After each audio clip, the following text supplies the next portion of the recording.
أجمعين أما بعد فقد قال الله تبارك وتعالى في كلامه الكريم فأعوذ بالله من الشيطان الرجيم بسم الله الرحمن الرحيم مثل الذين ينفقون أموالهم في سبيل الله سبحان اللہ كمثل حبة أنبتت 7 سنابل في كل سنبلة 100 حبة والله يضاعف لمن يشاء.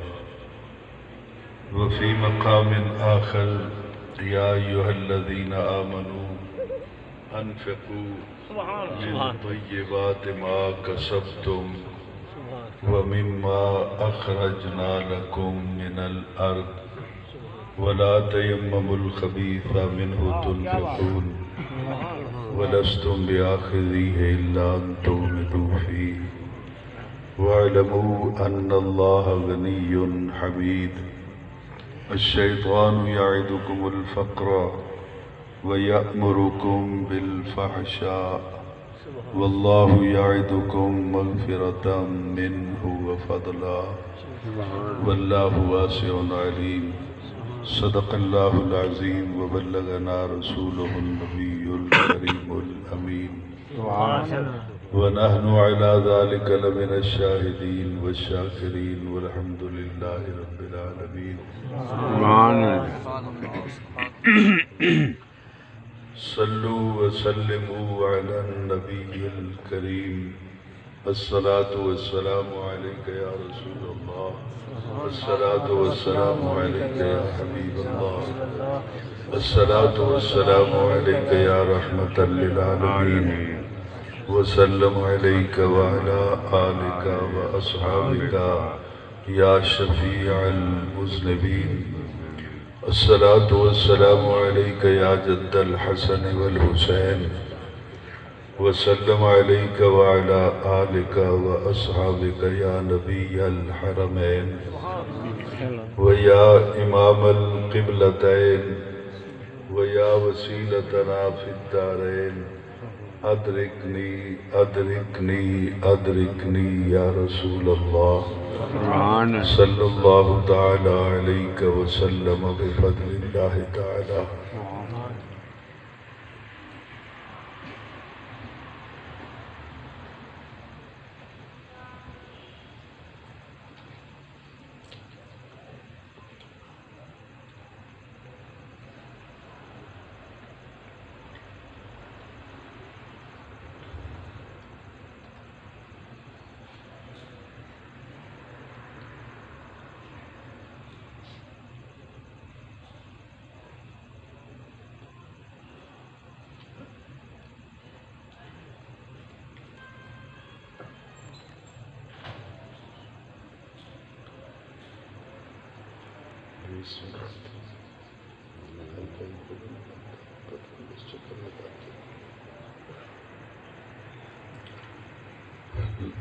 زیب محفل صدر مجلس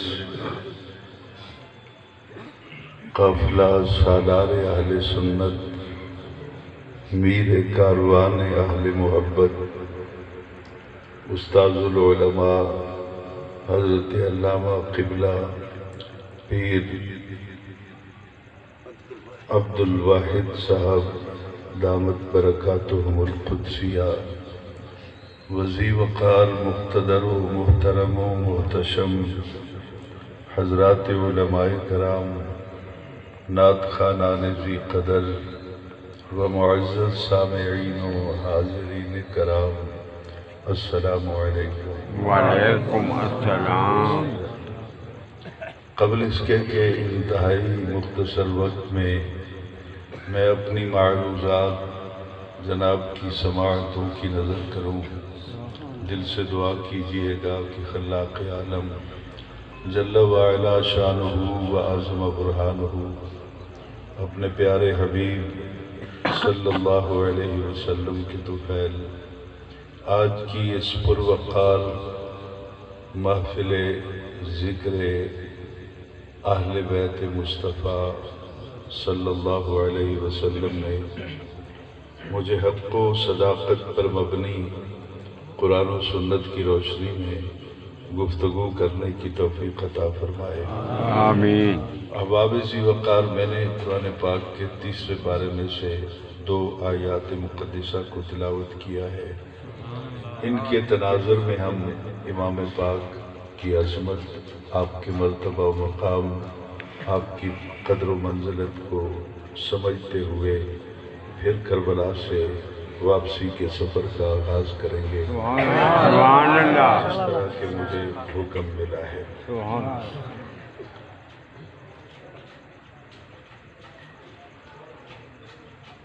اسلامی طرز زندگی کے اندر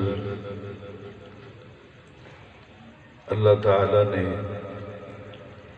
انسانی زندگی کے جتنے بھی شعبے ہیں ان کی رہنمائی فرما دی ہے، سبحان اللہ۔ اور ہر حکم کے بعد یہ بھی بتا دیا ہے کہ تم اگر یہ عمل کرو گے تو اس پر تمہیں اجر کتنا ملے گا۔ سبحان اللہ۔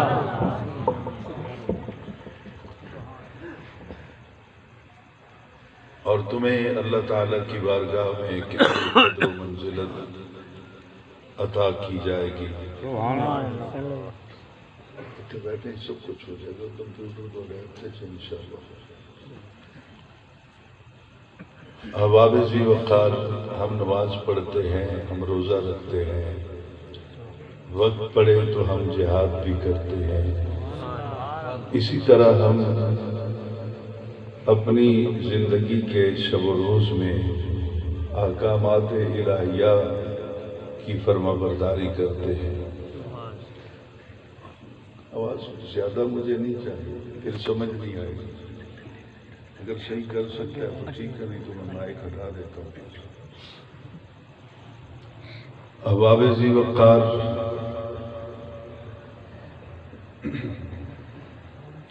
ہم اپنی زندگی کے ایام میں اللہ اور اس کے رسول صلی اللہ علیہ وسلم کی فرما برداری کرتے ہیں، اور قرآن پاک میں جناب قبلہ پیر صاحب اور علماء ذی وقار جتنے بھی تشریف فرمائے، میں ان سب کے قدموں کی خاک کے برابر بھی نہیں ہوں۔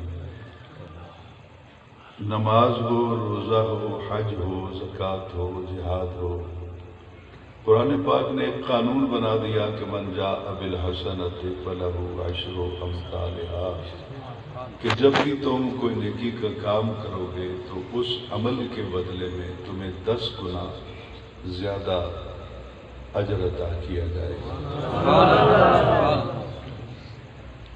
لیکن قرآن پاک کو پڑھنے والا، سمجھنے والا یہاں آ کے حیران رہ جاتا ہے کہ نماز، روزہ، حج، زکوٰۃ، جہاد، یہ جتنے بھی اعمال ہیں، ان سب سے جداگانہ عمل ہے انفاق فی سبیل اللہ، اللہ کے راستے میں کچھ دینا۔ آپ کے پاس علم ہے تو دے سکتے ہیں اللہ کے نام پر، کسی اور تک وہ علم پہنچا سکتے ہیں۔ آپ کے پاس دولت ہے تو آپ اپنی دولت اللہ کے نام پہ دیں گے۔ آپ کے پاس جاگیر ہے تو جاگیر میں سے کچھ حصہ آپ اللہ کے نام پہ مسجد بنا دیں گے یا رفع عامہ کا کوئی کام کر دیں گے۔ یہ انفاق فی سبیل اللہ کے زمرے میں آتا ہے۔ ہم باقی سارے اعمال جتنے بھی کرتے ہیں ان پر ہمیں 10 گنا اجر ملتا ہے، لیکن جب ہم جہاد کے اپنا انفاق فی سبیل اللہ، اللہ کے راستے میں نکلتے ہیں، اللہ کے نام پر خرچ کرتے ہیں، تو پھر قرآن یہ کہتا ہے مثل الذین ينفقون اموالہم فی سبیل اللہ، کہ مثال ان لوگوں کی جو اللہ کے راستے میں اپنے مالوں کو خرچ کرتے ہیں۔ سبحان اللہ۔ مال کی جمع اموال ہے، اور یار کم نہیں کروا سکتے آواز؟ پچھلے کی کر لیجیے کام کرنا۔ بولنا میں نے ہے یہ اس نے؟ کام کرو بس، کام کرو۔ اب حضور ذرا توجہ سے میری بات کو سنیں گے آپ کہ جس وقت انسان اللہ کے نام پہ کچھ خرچ کرتا ہے، وہ اپنی طاقت خرچ کرتا ہے، وہ عدل و انصاف کی کرسی پہ بیٹھا ہے، تو انصاف کے تقاضے صرف اللہ کی رضا کے لیے پورے کرتا ہے۔ اگر کوئی شخص طاقتور ہے تو کسی مظلوم کی مدد کرتا ہے، ظالم کو ظلم سے روکتا ہے، یہ سب کچھ انفاق فی سبیل اللہ کی ضرورت ہے۔ سبحان اللہ تو اللہ کہتا ہے کہ نماز پڑھو گے یا جو بھی عمل کرو گے 10 گنا اجر ملے گا۔ اگر میرے راستے میں کچھ دیتے ہو تو مال دیتے ہو یا جان دیتے ہو یا وقت دیتے ہو، اگر میرے راستے میں کچھ دو گے تو پھر سن لو، کمثل حبۃ، اس خرچ کرنے والے کی مثال اس دانے کی طرح ہے جس کو ایک کاشتکار گھر سے اٹھاتا ہے اور ایک ایک دانہ کر کے زمین میں دفن کر کے لوٹاتا ہے۔ وہ کاشتکار پڑھا لکھا ہو یا ان پڑھ ہو، لیکن کھیت سے واپسی گھر تک پل پل وہ یہ عرض کرتا آتا ہے دل میں کہ یا اللہ اور میریاں مک گئیاں، تو جانے تے میرا مستقبل۔ سبحان اللہ وہ اللہ کی ذات پہ بھروسہ کرتا ہے اور ایک ایک دانہ جتنا بھی اس کے پاس ہوتا ہے وہ زمین میں دفن کر کے لوٹ آتا ہے۔ اللہ تعالیٰ کہتا ہے کہ انبتت، پھر چاہے وہ ریتلی زمین ہو یا پکی زمین ہو یا پتھریلی زمین ہو، اس میں سے اللہ تعالیٰ اس دانے کا ایک نرم خوشہ جو ہے اس کو باہر نکالتا ہے۔ نہ پتھر رکاوٹ بن سکتے سبحان اور اللہ نہ ہی پکے کی زمین رکاوٹ بن سکتی، وہ باہر نکلتا ہے تو اللہ کہتا ہے 7 سنابل، تم نے ایک دانہ دفن کیا تھا، میں اس کے بدلے میں تمہیں 7 پودے، 7 پودے نکلتے ہیں۔ فی کل سنبلۃ، ہر سٹے کے اندر 100 حبہ، 100 دانہ ہوتا ہے، تو ایک دانہ اس کے نام پر اعتماد کرتے ہوئے تم نے دفن کیا تو اللہ کہتا ہے اس کے بدلے میں تمہیں 700 دانے دیتا ہوں، 700 دانے۔ تو یہ سمجھ لیجیے اب کہ خیرات کرنے والا جو ہے اس کو 10 گنا اجر نہیں ملتا۔ کمثل حبۃ انبتت 7 سنابل فی کل سنبلۃ 100 حبہ، 700 دانے ایک کے بدلے میں۔ اسی طرح اگر خیرات کرتے ہو، اللہ کے نام پر اپنی جان دیتے ہو، مال دیتے ہو، وقت دیتے ہو، علم دیتے ہو، جو کچھ بھی تم دیتے ہو، تو پھر اس کا اجر 10 گنا نہیں ہوتا، 700 گنا ہوتا۔ سبحان اللہ جناب قبلہ پیر صاحب پھر 700 گنا کی بھی قید ختم کر دی گئی، کہا واللہ یضاعف لمن یشاء۔ اب میرے راستے میں نکلنے والے، میرے نام پر اپنا سرمایہ، اپنا وقت قربان کرنے والے، اب معاملہ 700 تک نہیں ہے، پھر وہ علیم بذات صدور ہے، وہ تیرے دل کو جانتا ہے، اس میں جتنا حسن ہوگا، جتنا خلوص ہوگا، اللہ کہتا ہے واللہ یضاعف لمن یشاء، پھر چھوڑ 700، پھر تو جانے تے میں جانے۔ سبحان اللہ اب چلتے ہیں ہم، یہاں پر بھی کافی بحثیں ہو سکتی ہیں۔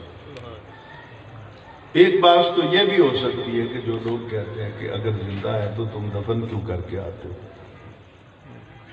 پیر چار لجپال، پیر افضل اللہ شریف، بابا فرید الدین گنجی شکر، جتنے بھی اولیاء کرام اگر زندہ ہے تو دفن کیوں کرتے ہو؟ تمہاری عقل ماری گئی۔